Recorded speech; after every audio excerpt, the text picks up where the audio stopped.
十恶不赦的霸凌者穿越到受害者身上，绝望的他只能代替受害者承受自己的霸凌。为了第3次考大学做准备的金振友，只能扛着滑稽的玩偶做兼职赚取薪水。可一群高中的不良少年却为了找乐子而捉弄他。金振友想用自己大人的身份狠狠教训他们，可他一张嘴说话就开始结巴起来。不良少年狠狠给了他一脚。他们嘲笑金振友的内心独白应该也是结结巴巴的吧？而金振友之所以会结巴，就是因为有他们这种不良少年。他不认为那些混蛋可以嚣张一辈子。金振友时常意淫那些不良少年毕业后就要到他底下工作。他这次是要考上大学，找到工作，然后狠狠折磨那些小混混，尤其是毁了金振友的那些混蛋们，他要让这些人过得跟乞丐一样。最恶心的就是恶魔张安哲，金振友一定要让他过得生不如死。然而张安哲很快就再次出现了，他问金振友是今天的工读生吧？而直到金振友看着手中的名片后才知道，如今的张安哲已经成了手机店的社长。之前跟他一起的不良少年都来为他道喜，曾经喜欢惹是生非的他们，现在混的居然都不错。金振友不愿意相信这个事实，他本以为那些混蛋在毕业后只能骑着偷来的摩托车虚度光阴，可现在张安哲不仅当上了社长，还买了进口车。这时有人认出不远处的人是金振友，这是金振友因为结巴而得到的外号。领完薪水的他只想赶紧逃离此地，可张安哲却热情地向金振友打招呼，他微笑着为自己之前的不懂事而道歉。而就在今天，金振友被迫接受了张安哲的道歉。随后张安哲很大方地表示，薪水刚刚已经给你了，这是另外给你的小费。金振友看着张安哲那光鲜的外表，又看了看自己因为兼职而磨出一层老茧的手，这些钱他真的无法收下。金振友再次结结巴巴地开口了，他要张安哲真心诚意地道歉。金振友正是因为他们才过着这种痛苦的生活，就连说话都是结结巴巴的样子。可张安哲却依旧笑着说，不要提以前的事情啊，你这家伙还真是小气。在又给了金振友一张钱后，张安哲又道了个歉，虽然他对之前的事已经没印象了。闻言，金振友更加怒火中烧，他结结巴巴地跑开，并大吼，我才不要你的钱。张安哲急忙想拦住金振友，因为前面已经没有路了，这里可是地上3楼啊。急速下坠的金振友恼火，事到如今那混蛋还是把自己的名字叫成6个字，他惊讶自己就要这样莫名其妙的死去吗？甚至还是在最讨厌的张安哲面前吗？金振友要诅咒他，如果一切能回到所有事情刚发生的时候，金振友要把自己所承受过的痛苦全部附加在张安哲身上，就算是死他也要诅咒张安哲。而重新醒来的金振友懵逼了，他暗骂一声，心想这是哪里？似乎是高中时的教室，可他刚才明明还在手机店啊。一旁的不良少年戏谑着说，原来只要打一下太阳穴就会晕倒。金振友还以为自己在做梦，他不满地扇了不良少年一巴掌，然后就被狠狠回了一拳。金振友惊讶，为什么会痛呢？难道这不是梦，自己真的回到了高2时期了吗？这时一道熟悉的声音出现，张安哲问金振友是疯了吗？见此，金振友彻底懵逼了，看着眼前的黄毛，他感到难以置信，因为此时金振友体内的其实就是张安哲。他被吓得立刻转头看向镜子，张安哲这才发现自己变成了金振友。他回到过去，遇到了一个超级恶劣的混蛋，重点是这个王八蛋就是过去的他自己。高中的生活对张安哲来说真的很有趣，因为他可以肆无忌惮地欺负那些白痴，只要会打架就能受到大家的敬仰，这种感觉是白痴不会懂的。张安哲认为那些为了未来做准备的人都是疯子，他光是现在拥有的力量就足以感到幸福了。为了不让自己地位动摇的张安哲还练过综合格斗，其他不良少年都称赞他可以去当职业选手了，但长辈们却经常骂他，他们说像张安哲这种人毕业后一定会过得很惨。因此原本张安哲还有点担心，但他在揍人方面的天赋令他一毕业就成为了职业摔跤手，然后用拿到的合约金开了间店当副业。他时常会想那些认真读书的同学现在会有多大的成就，但白痴终究只是个白痴，就比如金振友。张安哲听说他要重考第3次大学，还真是可怜。而一直以来都是人生赢家的张安哲，现在的身份却发生了逆转，他不明白自己为什么要被过去的自己打啊，而且还跑到了3年前被自己欺负的白痴身体里。过去只会对张安哲阿谀奉承的家伙，现在竟然在用对付白痴的招数来攻击他。一旁的张安哲提醒小弟十字固定术的姿势错了，要更用力的折手臂才行啊。张安哲被疼得满地打滚，眼看那些混蛋还要对自己用断头锁，张安哲的拳头已经忍无可忍了，他要把那些人打出屎来。张安哲自信可以把过去没有实战经验的自己宰了，可一道声音却提醒他出拳的话可能会后悔呢。难道你不想回到自己的身体了吗？张安哲还在疑惑是谁在说话，黄毛张安哲就要开始试用断头锁了。他猛地锁住了张安哲的脖子，然后用力勒住，只要姿势正确，大概5秒就会晕倒。张安哲恼火，这小子是想死吗？他明白过去的自己一直有练习断头锁，可现在却装成是第1次用，标准的姿势令张安哲真的在第5秒就被搅晕过去。金振有说过要让他跟自己一样痛苦，现在他问张安哲变成之前被自己欺负的白痴感觉如何？张安哲这才反应过来，说话之人正是金振友。他质问金振友为什么要这样对他。闻言，金振友顿时大笑起来，他也不知道张安哲当初为什么要这样对他，因为自己长得高就欺负人，因为自己力气大就欺负人。金振友问张安哲觉得自己欺负人的时候像个王八，这就是金振友对他下的诅咒。现在换他来看着张安哲被大家欺负的样子，张安哲顿时冷汗直流，他友善表示自己回去之后会好好照顾你，麻烦先把诅咒解开好吗？金振友当然会告诉他解开诅咒的方法，毕竟要拥有希望才会更加绝望。他想看到张安哲垂死挣扎的样子。解开诅咒的条件一共有2个，第一个条件就是要阻止悲剧人生事件发生。金振友的人生因为张安哲那些混蛋变了样，就连说话也变得结结巴巴。他没有一天是不想去死的，但有4大事件他绝对无法忘记。金振友质问张安哲应该至少记得1个吧？张安哲急忙道歉并表示当然记得，然后他就沉默了，因为张安哲完全想不起来有什么事件，他每天都会欺负金振友，怎么会分得清？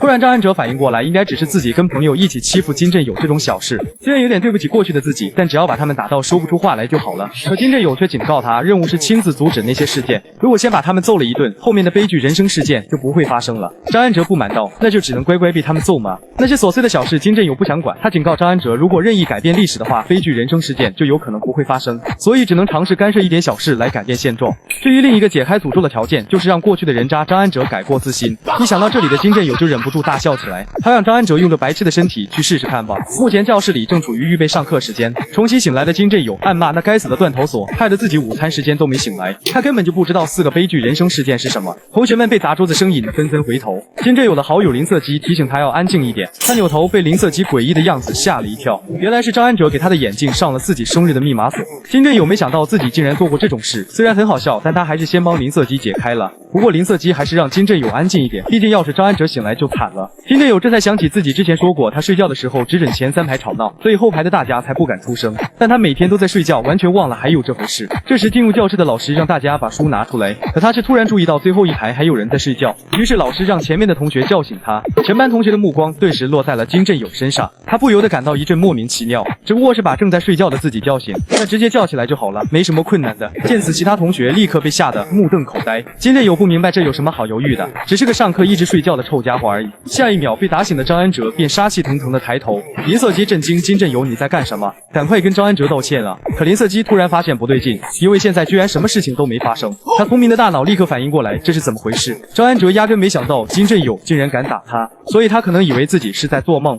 不过因为今天的日期是17号，老师便点名让17号学生解题。其他同学顿感大事不妙，因为17号学生正是张安哲，如果没回答对老师的题目是会被打屁股的。林色基已经开始害怕休息时间了，因为张安哲绝对会找他们出气。这时金振友却大步流星地走向了讲台，林色基震惊，他这又是在干什么？聪明的大脑再次发动，他恍然大悟，金振友是想代替张安哲被打来换取原谅。然而实际上金振友只是还不习惯这个名字，听到张安哲3个字，他就下意识上来了。答不出问题的金振友只能选择被打屁股。见此一幕的张安哲忍不住大笑起来，他奇怪金振友那个白痴是在干什么。下课时间固定节目再次上演，张安哲冲击过后，紧接着袭击，原来是巴西题。金振友莫名其妙的行为害得他以为自己是在做梦。小弟们纷纷夸赞张安哲标准的格斗姿势都可以参加 MMA 了。面对张安哲不断的羞辱，金振友想杀了他的心都有了。真正的金振友再次警告，任意改变历史的话就无法回去了。别无他法的金振友只能乖乖向张安哲道歉，然后迎接他的又是一顿胖揍。金振友只能在心中狠狠问候了张安哲一番。这时张安哲身边的狗腿子辛普森又出了个鬼点子，他立刻坏笑着叫了声福多宾，然后从福多宾头上扯了根头发下来。不出所料，金振友跟林色基再次遭殃了，如果那根头发断掉，他们就死定了。辛普森每次下课都会检查换其他女生的头发，也是死路一条。金振友嗤笑，果然只有高中生才会这么幼稚。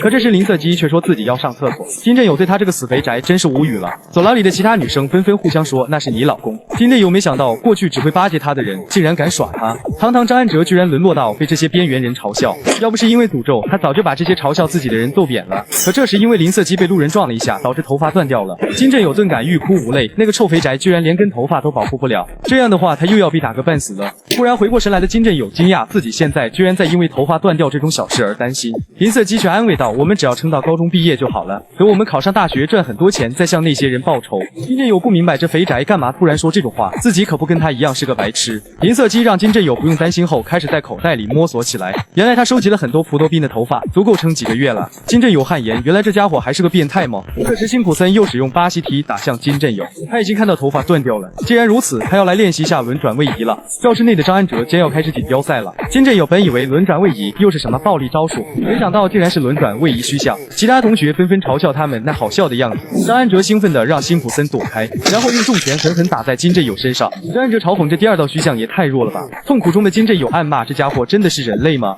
虽然他很想把张安哲杀了，但那就是过去的自己。金振友只能拼命克制把张安哲碎尸万段的念头。辛普森又来讥讽他，连这种小事都做不好吗？金振友突然反应过来，辛普森跟自己又没关系，他的拳头正在哭泣。金振友不想管什么改不改变历史了，他要立刻把辛普森打出屎来。可真正的金振友却提醒，这样就无法回去了。憋屈的金振友只能强撑着陪他们练习轮转位移。放学后，金振友开始使用张安哲是男子汉小变法。在过去，辛普森是连他眼睛都不敢直视的家伙，可现在却因为他是白痴就看不起他。金振友努力想要忍耐，他安慰自己，辛普森也只是想讨好过去的自己才会那样，就当做是饶他一条狗命好了。然而突然出现的辛普森却又用力拉上了金振友的裤子，没有他的允许，金振友就不准上厕所。感受着脸上温热的液体，金振友彻底愣住了。辛普森还在嘲笑他这个白痴，居然敢用张安哲是男子汉小变法。金振友彻底破防了，他已经无法管那么多了。金振友开始朝门口走去，可他却没有离开，而是把门上锁了。金振友开始脱衣服，他喃喃道：“李义成就不凡之人。”不明所以的辛普森不由得感到疑惑，扯开衣服的金振友怒吼：“你这个王八蛋！”真正的金振友还想进行警告，但其体内的张安哲却对此置若罔闻。他暴怒着，让辛普森这王八蛋再出手试试啊！眼看辛普森还不动手，怒火中烧的金振友开始一步步朝他走近。他的气势的确令辛普森感到惊讶，可他校服里的 T 恤却逗得辛普森忍不住狂笑起来。辛普森想再玩一次，最近都没玩的出足扫了，那是柔道中的足技之一。可金振友却率先出腿了，他纠正辛普森出足扫要顺着地板扫过去再踢才行。摔倒在地的辛普森惊讶这是什么情况，他猛地起身，心虚道：“这地板也太滑了吧！”然后猝不及防的偷袭金振友，可金振友却躲开后狠狠回了一拳。辛普森彻底懵逼了，身上传来的剧痛令他难以置信，他完全没想到看起来弱不禁风的金振友会这么强。金振友冷冷道：“我打的是右侧，所以可能会更痛，因为肝脏在那边。”恼羞成怒的辛普森想用体格优势抓住他后再摔出去，但他此时面对的可是职业选手张安哲。就算现在金振友的身体不是很完美，他还是知道要怎样才能痛打对方。可是张安哲忽略了一件事情，他还没有完全习惯金振友的身体，这具身体的臂展实在是太短了。辛普森立刻抓住时机想要反击，然而金振友的身体已经开始转圈，就算手臂太短也没关系，对付辛普森这种对手不需要太强。他没想到自己会被金振友这种白痴打倒，迷迷糊糊中的辛普森疑惑自己是在做梦吗？真正的金振友告诉张安哲，历史被改变后你就惨了。晕过去的辛普森很快就惊醒过来，他就知道自己在做梦，不然怎么可能被金振友那种蠢货打？辛普森心想，要是自己被那种蠢货痛扁就没脸见人了。可随着金振友的出现，辛普森退学的心都有了，他虚张声势道：“我不会善罢甘休的。”金振友问他这废物想怎样，要不要我跟大家说你被白痴痛扁一顿的英勇事迹啊？辛普森不明白这种像张安哲一样的压迫感是怎么回事，他有些害怕的问金振友到底想干什么。金振友也不废话，他命令辛普森以后要跟他汇报张安哲的所有事情。张安哲一整天都会跟谁讲话，心里在想什么，就连上过几次大号都要说，并且辛普森要当今天的事情没发生过，像平时一样对金振友，不然金振友就把他拖到操场再打一遍。辛普森虽然不知道金振友想干什么，但他还是认怂，老实答应下来。那么金振友客气道：“从今天开始我们就是密友了。”他不仅没有改变历史，甚至还意外得到能监视过去自己的间谍。金振友挑衅似的望向窗外虚幻的金振友，实际上真正的金振友正在他身后一阵无语。从那以后，金振友只要心情不好，就可以拿辛普森当出气筒了。他奇怪真正的金振友是靠什么支撑着上学啊？难道挨打也能缓解压力吗？真是个变态啊！不过他没想到过去的金振友都是这样被欺负的，其他人把香烟藏在他身上，这样就算被抓也有背锅侠了。金振友虽然想修理他们一番，但又担心会被传出去。女生们看金振友没有反应，便威胁他要跟张安哲告状。但金振友明白，高中时的他觉得女人的事情很麻烦。张安哲坏笑着，让他们这群八婆自己看着办吧。这时蒲多宾贴上张安哲，让大家不要再吵了。在张安哲的印象中，蒲多宾人一向很好，并且因为一直跟着张安哲，所以有女版张安哲的绰号。金振友有些不好意思，之前对那么善良的他冷漠，那么这次就好好相处吧。可蒲多宾却突然辱骂其他女生离张安哲远点，金振友这才知道蒲多宾的真面目。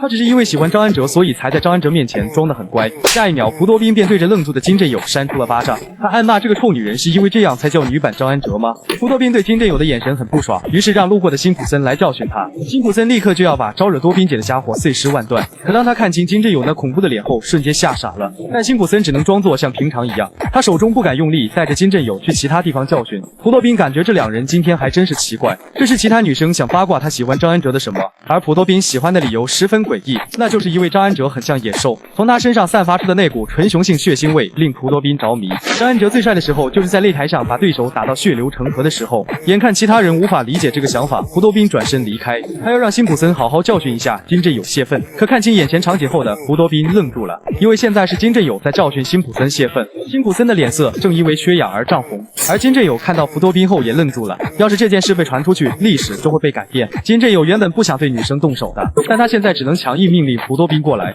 而朴多彬竟然也在金振友身上感觉到了野兽的气息。